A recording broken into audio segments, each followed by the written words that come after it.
How much do we really know about Pazuzu, the Demon Prince? Throughout the course of the Exorcist's 5-film run, Pazuzu has served as one of the most prolific antagonists of the franchise, terrorizing the innocent McNeil family every chance that he got.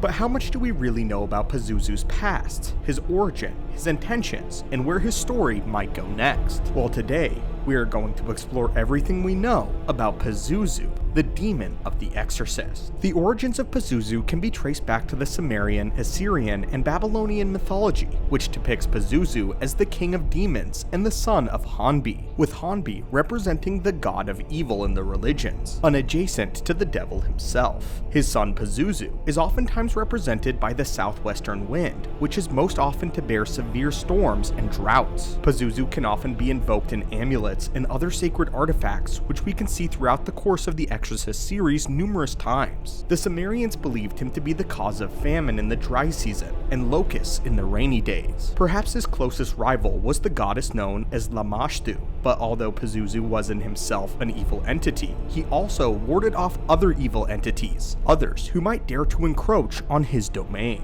In the films, we see a reference to this when Father Merrin is looking at one of Pazuzu's aforementioned amulets. As the museum curator passes, he simply remarks evil against evil, which is a direct reference to this ancient Babylonian and Sumerian belief. Pazuzu's motivations seldom go beyond simple revenge though, as he seeks to satiate his personal vendettas against the McNeil family and those who first wronged him. His first known victim is a bit inconsistent though, as the flashbacks of Father Merrin's first encounter with the demon don't line up with the prequel films, which later were released. According to the original flashback, his first known victim was a young boy in Africa by the name of Kakumo. Until the release of the prequel projects, this was Father Merrin's first encounter with the demon, and is part of what allowed him to save Regan from his grasp much later in his life, his familiarity with the evil entity.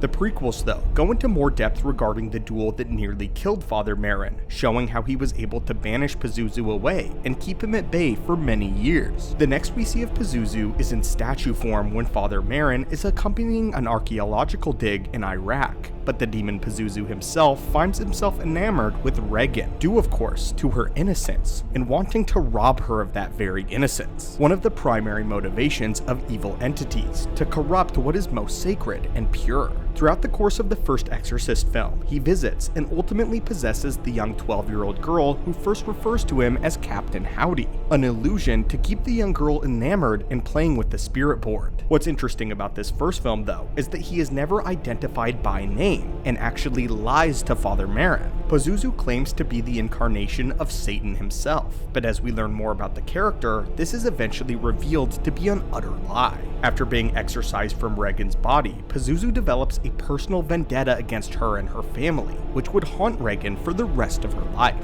Pazuzu returns to torment her with her primary protector. With Father Merrin now dead, she instead would turn to Father Lamont in order to aid her. Throughout the course of The Exorcist 2, a far worse film than the previous one, Pazuzu leaves a course of destruction in his wake, even going so far as to possess Father Lamont himself in order to display his supreme power. This forces Regan to banish him personally, but her victory would again prove to be short-lived, as the Demon Prince would return.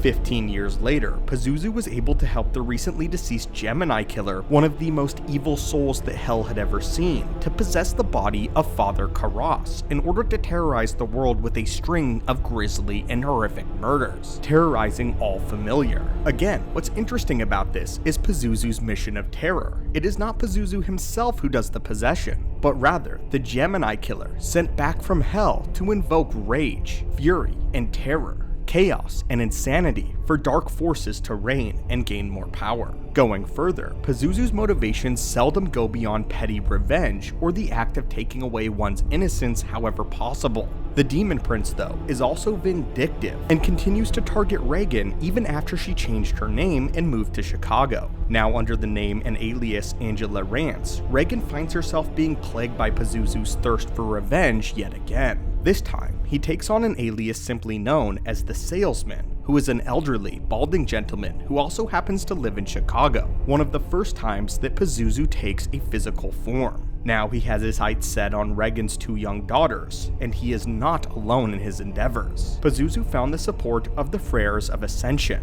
a cult which existed in the underbelly of the Catholic Church who had been preparing for his return, worshippers of the demon prince. Pazuzu once again terrorized Regan's family, as she is forced to turn to the arms of Father Tomas and Father Marcus to not just defeat Pazuzu, but to destroy him. The final conflict between the 2 rivals took a drastic toll on Regan, not only traumatizing her 2 children, but causing severe physical damage to her as well. One of Regan's daughters, Kat, had aspirations of becoming a professional dancer, and was quite good at it as well. Pazuzu, however, caused a permanent knee injury that ruined any prospects that Kat once had. Regan, however, came out even worse. After having her back broken by the Demon King, she was bound to a wheelchair for the remainder of her life. As for the Friars, they continued to live on under the new leadership of Maria Walters, continuing to pledge their allegiance to Pazuzu, the Demon King. Their new leader, Maria, had finally figured out how to integrate herself with a demon, and has the power to lead the cult to a new age, perhaps even an age of resurrection for Pazuzu himself.